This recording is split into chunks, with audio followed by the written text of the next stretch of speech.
Headlines प्रायोजक cotton king of 100% cotton readymade.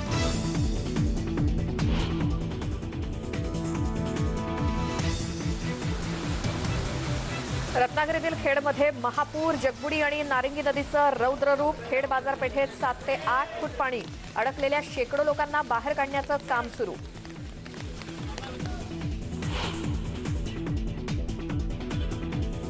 साताऱ्यात जोरदार पावसाला सुरुवात, वाईतील कृष्णा नदी ओव्हरफ्लो, घरांमध्ये शिरलं पाणी।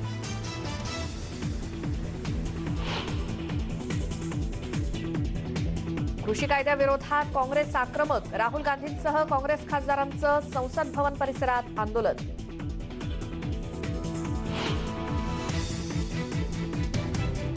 जास्तीत जास्त नागरिकांनी लस घ्या आणि लस घेण्यासाठी इतरांनाही प्रोत्साहन द्या, रशियाचे अध्यक्ष व्लादिमीर पुतीन यांनी केलं आवाहन।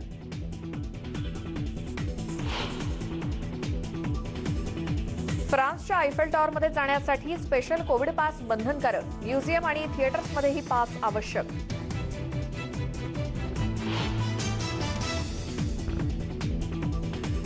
चीनमधल्या हेनान प्रांतात पुराचा सर्वाधिक फटका, आतापर्यंत 25 बळी, मदत पथकं रवाना।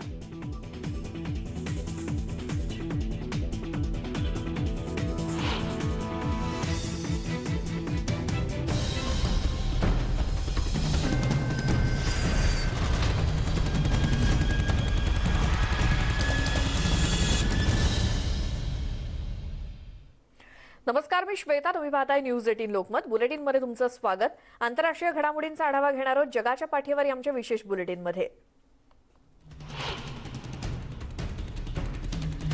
अमेरिकेतल्या न्यू ऑर्लिन्समध्ये रुग्णसंख्या वाढत असल्यानं बुधवारी नवीन नियमावली जाहीर करण्यात आली। लोकांना आता एखाद्या ठिकाणी असताना आतमध्ये मास्क घालणं सुद्धा पुन्हा सुरू करण्याच्या सूचना देण्यात आलेल्या आहेत। पुन्हा व्यवसाय उद्योग बंद करणं टाळायचं असेल तर नियमांचं काटेकोरपणे पालन करण्याचं आवाहन करण्यात आलंय। महापौर ला टोया कॉन्ट्रेल यांनी मास्क पुन्हा घालण्याचे आदेश दिलेत। तर डेल्टाचा प्रसार वेगानं होतोय, त्यातूनच वाचण्यासाठी काळजी घेणं ही आता लोकांची वैयक्तिक जबाबदारी आहे, असं त्या म्हणाल्यात। मिसुरीमध्ये गव्हर्नर माईक पार्सन यांनी लसीकरण मोहिमेतील लॉटरीचा शुभारंभ केला। या लॉटरी अंतर्गत 900 विजेत्यांना $10,000 बक्षीस दिलं जाणार आहे। 13 ऑगस्ट पासून दर 2 आठवड्यांनी विजेता जाहीर होईल। 8 ऑक्टोबरपर्यंत ही लॉटरी निघेल। यामध्ये आधी लस घेतलेले आणि आता लसीकरण करून झालेले आणि लहान मुलं सुद्धा पात्र असणार आहेत। 12 ते 17 वर्षांच्या मुलांना $10,000ची स्कॉलरशिप देण्यात येणार आहे। मिसुरीमध्ये सध्या फक्त 40% लसीकरण आहे झालेलं आणि त्याचं प्रमाण वाढवण्यासाठी ही लॉटरीची शक्कल काढण्यात आली आहे।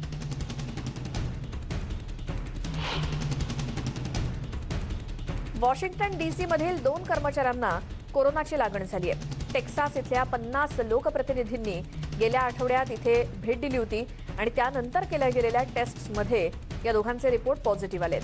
त्यातील एक कर्मचारी हाऊस स्पीकर नॅन्सी पेलोसी यांच्या कार्यालयामध्ये काम करणार आहे। मात्र गेल्या काही दिवसांपासून त्यांचा पेलोसी यांच्याशी संपर्क आलेला नाही, असं कार्यालयाच्या वतीनं सांगण्यात आलंय।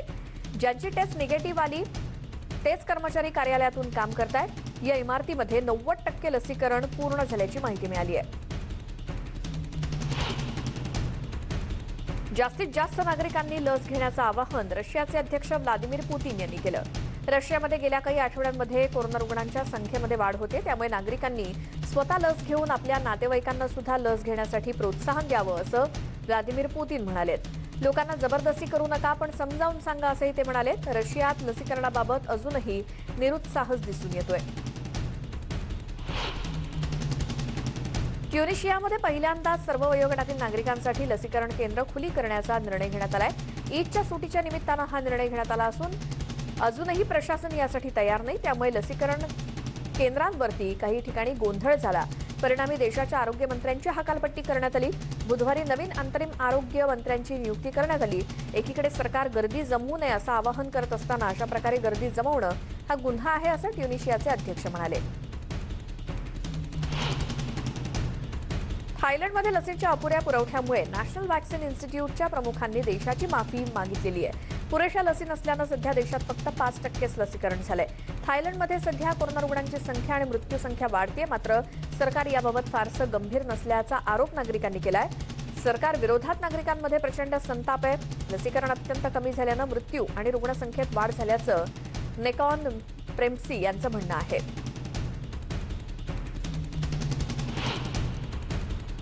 फ्रान्समध्ये आयफेल टॉवरला भेट देण्यासाठी पर्यटकांना आता स्पेशल कोविड पासची आवश्यकता लागणार आहे. तसंच फ्रान्समधील म्युझियम आणि सिनेमागृहांसाठी सुद्धा हा पास लागणार आहे. डेल्टा विषाणूच्या वाढत्या संसर्गाच्या पार्श्वभूमीवर सरकारनं नवीन नियमावली आणली आहे. कोविड पाससाठी लोकांनी पूर्ण लसीकरण केल्याचं प्रमाणपत्र, टेस्ट निगेटिव्ह आल्याचा रिपोर्ट किंवा कोरोनातून बरे झाल्याचा पुरावा सादर करावा लागणार आहे.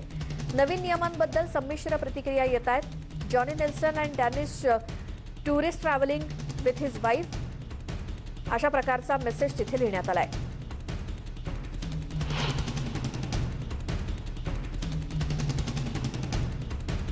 ऑस्ट्रेलियाच्या न्यू साऊथ वेल्स राज्यामध्ये 124 नव्या रुग्णांची नोंद झाली. त्यातील 48 रुग्ण समूह संसर्गातील असल्याची माहिती मिळाली आहे. बुधवारी 85,000 टेस्ट करण्यात आल्याची माहिती प्रीमियर ग्लेडियस यांनी दिली. या रुग्णसंख्येमध्ये वाढ होण्याची देखील शक्यता आहे असं त्या म्हणाल्या. त्यापासून वाचण्यासाठी लसीकरण हा एकमेव उपाय असल्याचं त्यांनी सांगितलं. व्हिक्टोरिया राज्यामध्ये 26 नवीन रुग्णांची नोंद झाली, तर व्हिक्टोरियामध्ये 43,000पेक्षा जास्त टेस्ट करण्यात आले.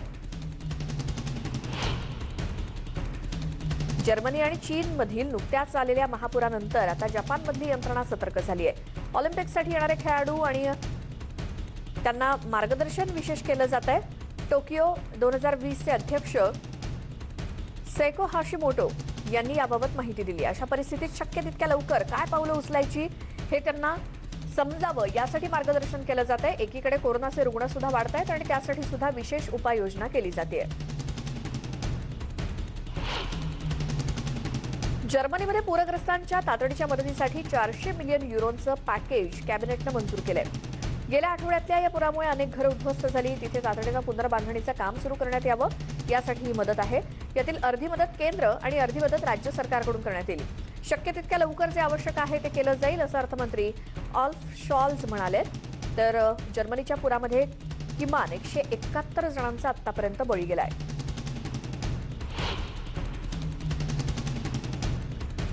चीनच्या हेनान प्रांतामध्ये आलेल्या पुरात 33 जणांचा मृत्यू झालाय आणि 8 जण बेपत्ता आहेत अशी माहिती अधिकाऱ्यांनी दिली.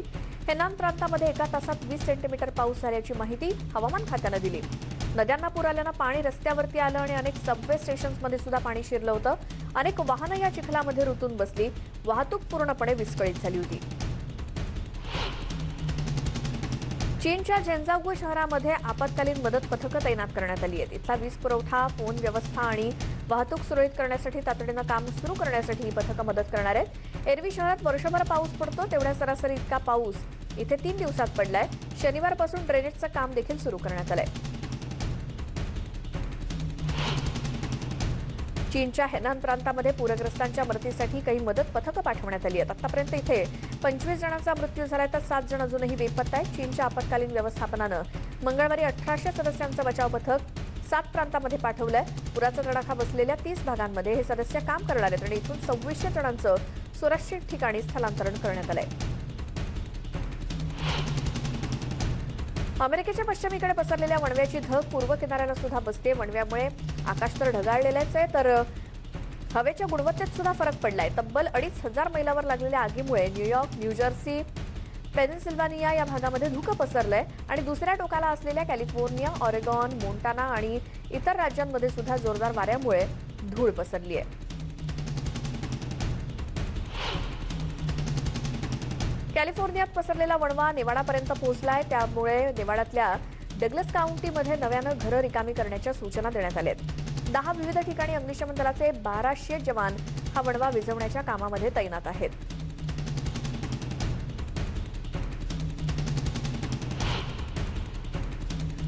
रशियामध्ये सर्बियाच्या 7 लाख हेक्टर परिसरातील जंगलाला या वणव्याचा फटका बसलाय. आतापर्यंत 15 लाख हेक्टर क्षेत्राचं नुकसान झालंय. अजूनही ऑगस्टच्या मध्यापर्यंत परिस्थितीमध्ये सुधारणा होणार नाही असा अंदाज व्यक्त केला जातोय. आपत्कालीन विभागाचे 2000 कर्मचारी या भागांमध्ये पाठवण्यात आले.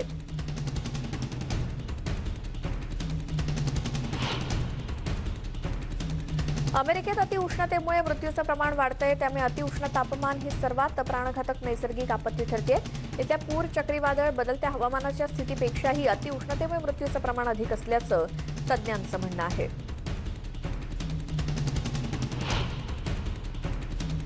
तैवानमध्ये इन्फा चक्रीवादळाचा मोठा तडाखा बसण्याची शक्यता आहे. त्यामुळे मच्छीमार बोटी बंदरामध्ये बांधून ठेवण्यात आल्यात. बुधवारी रात्री 8:30 वाजता तैवानच्या हवामान विभागानं हा इशारा दिला. जोरदार वारे आणि लाटांमध्ये नुकसान होऊ नये यासाठी बोटी बांधल्या जात आहेत.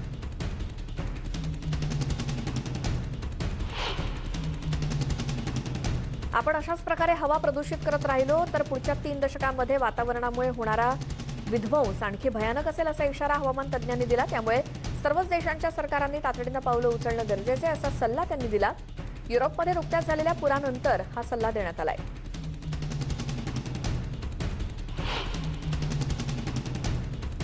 जर्मनीमध्ये आलेल्या पुरात मृत्युमुखी पडलेल्या बळींना श्रद्धांजली वाहण्यासाठी तेल अवीव शहरामध्ये जर्मनीच्या झेंड्यासह मेणबत्त्या पेटवण्यात आल्या. जर्मनीमध्ये पुरात मृत्युमुखी पडलेल्यांच्या कुटुंबियांप्रती त्यांनी सहवेदना व्यक्त केली. या संकटातून ते लवकरच बाहेर येतील अशी आशा उपस्थितांनी व्यक्त केली.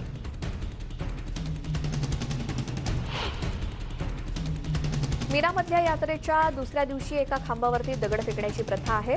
यात्रेकरू मुस्लिम बांधव घरी परतण्याच्या आधी ही परंपरा पाळतात. हा खांब म्हणजे सतन असल्याचं मानलं जातं. यावर्षीची यात्रा चांगली झाल्याचं समाधान यात्रेकरू व्यक्त करतायत.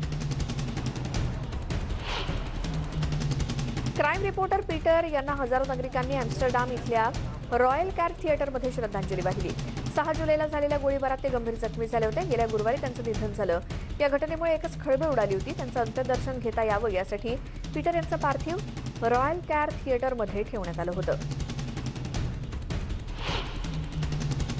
रशियाकडून बुधवारी आंतरराष्ट्रीय अंतराळ स्थानकासाठी लॅब मॉड्यूल यशस्वीरित्या लॉन्च करण्यात आलं. वैज्ञानिक प्रयोग आणि शास्त्रज्ञांना अधिक जागा उपलब्ध व्हावी हा त्यामागचा उद्देश आहे. नौका विभागातील प्रोटॉन एम बूस्टर रॉकेटनं कझाकस्तानच्या बायकोनूरमधल्या रशियन अवकाश प्रक्षेपण केंद्रातून स्थानिक वेळेनुसार संध्याकाळी 5:58 हे उड्डाण केलं. 22 टन इतकं या मॉड्यूलचं वजन असून 29 जुलै रोजी ते स्वयंचलित मोडवरती काम करेल. पेरूचे राष्ट्राध्यक्ष फ्रान्सिस्को सागास्टी यांनी बुधवारी प्रथमच नव्यानं निवडून आलेल्या पेड्रो कॅस्टिल्लो यांची भेट घेतली. देशातील गरीब आणि ग्रामीण भागातील नागरिकांच्या पाठिंब्यानं डाव्या विचारसरणीचे कॅस्टिल्लो विजयी झाले. विरोधक निकालावरती आक्षेप घेत असताना कॅस्टिल्लो यांना अधिकृतपणे सोमवारी विजेते म्हणून घोषित करण्यात आलं. नवे अध्यक्ष 28 जुलै रोजी शपथ घेतील आणि 5 वर्ष पद भूषवतील. रिपब्लिकन पक्षानं अध्यक्ष जो बायडन यांच्याशी करारावर चर्चेला नकार दिल्यानंतर बुधवारी सिनेटमध्ये उभय पक्षांच्या पायाभूत सुविधांच्या प्रस्तावावरील महत्त्वाच्या प्रक्रियेला त्यासाठीची मतदानाची पहिली चाचणी मात्र अयशस्वी झाली. तरी देखील आगामी काळात उपाययोजना करण्यासाठी उत्तम संधी मिळण्याची अपेक्षा असल्याचं समर्थकांचं म्हणणं आहे. सर्वोच्च नियामक मंडळाचं म्हणणं आहे की बुधवारी मतदान झालं असतं तर प्रस्ताव मंजुरीची पहिली पायरी पार पडली असती. मात्र रिपब्लिकन सिनेटर्स म्हणतात की अंतिम विधेयक पाहण्यासाठी त्यांना आणखी वेळ हवाय. गेल्या आठवड्यात जपानमध्ये ऑलिम्पिकपूर्व प्रशिक्षणादरम्यान पळून गेलेला युगांडाचा खेळाडू बुधवारी संध्याकाळी नारिता आंतरराष्ट्रीय विमानतळावरती दिसला. 20 वर्षीय वेटलिफ्टर जुलियस ससेकिटोलेको हा खेळाडू शुक्रवारी इझुमिसानो इथल्या हॉटेलमधून पळून गेला होता आणि आपल्या देशात परत येऊ इच्छित नाही अशी चिठ्ठी त्यानं लिहून ठेवली होती. जपानी वृत्तप्रसारक NTVनं बुधवारी विमानतळावरती फिरणाऱ्या ॲथलीटची दृश्य दाखवली आणि तो परत युगांडाला गेल्याचं वृत्त दिलंय.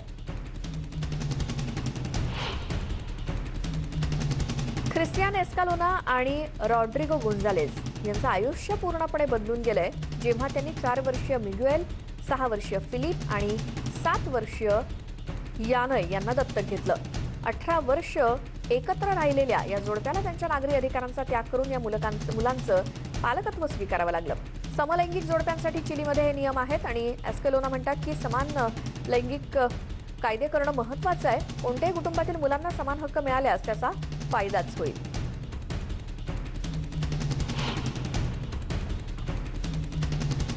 नॉन बायनरी लोकांसाठी अधिकृत ओळखपत्र देणारा अर्जेंटिना हा लॅटिन अमेरिकेतील पहिला देश ठरलाय.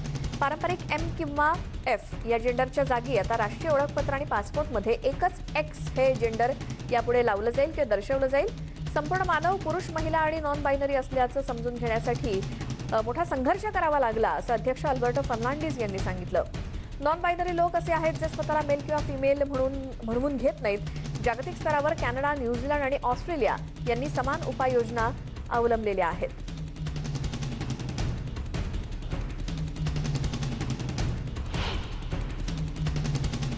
आणखी काही आंतरराष्ट्रीय घडामोडी आपण पाहूयात. मात्र घेतो एक छोटासा ब्रेकवर जाण्यापूर्वी महत्त्वाची आठवण ती म्हणजे तुम्ही कुठेही असलात, घरी असलात, प्रवासात किंवा अगदी ऑफिसमध्ये सुद्धा तरी सुद्धा ताज्या आणि महत्त्वाच्या घडामोडी आणि अपडेट्स तुम्हाला घेता येणार आहेत. तुम्ही पाहू शकणार आहात आमच्या YouTube चॅनलवर सुद्धा. त्यासाठी न्यूज 18 लोकमतच्या YouTube चॅनलला सबस्क्राईब करा.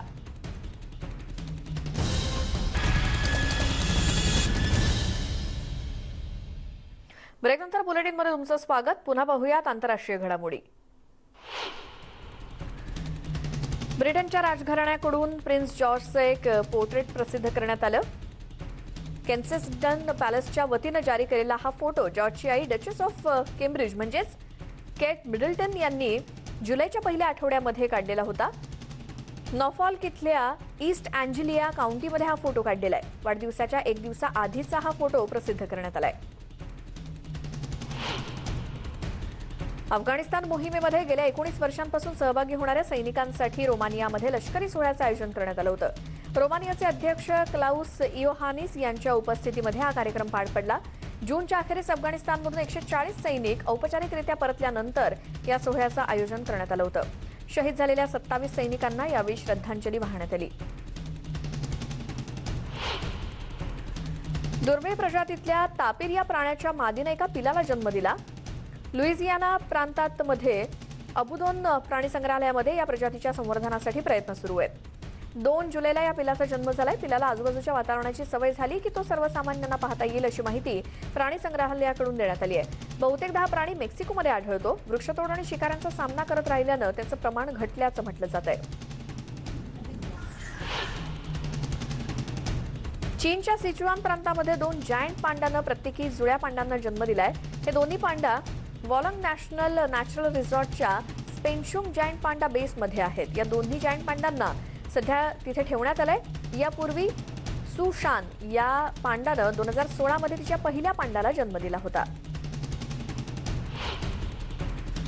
लेबननमध्ये 10 वर्षांपेक्षा अधिक काळ पिंजऱ्यामध्ये असलेल्या 2 अस्वलांना अमेरिकेला नेलं जाणार आहे. त्यांना जंगलातल्या अधिवासामध्ये सोडलं जाईल. अॅनिमल लेबनन असं या ग्रुपनं एका खासगी प्राणी संग्रहालयातून त्यांची सुटका केली आणि अस्वलांसाठी पिंजऱ्यापेक्षा मोकळा आणि जंगलातला अधिवास गरजेचा आहे हे पटवून दिल्यानंतर या अस्वलांची सुटका झाली.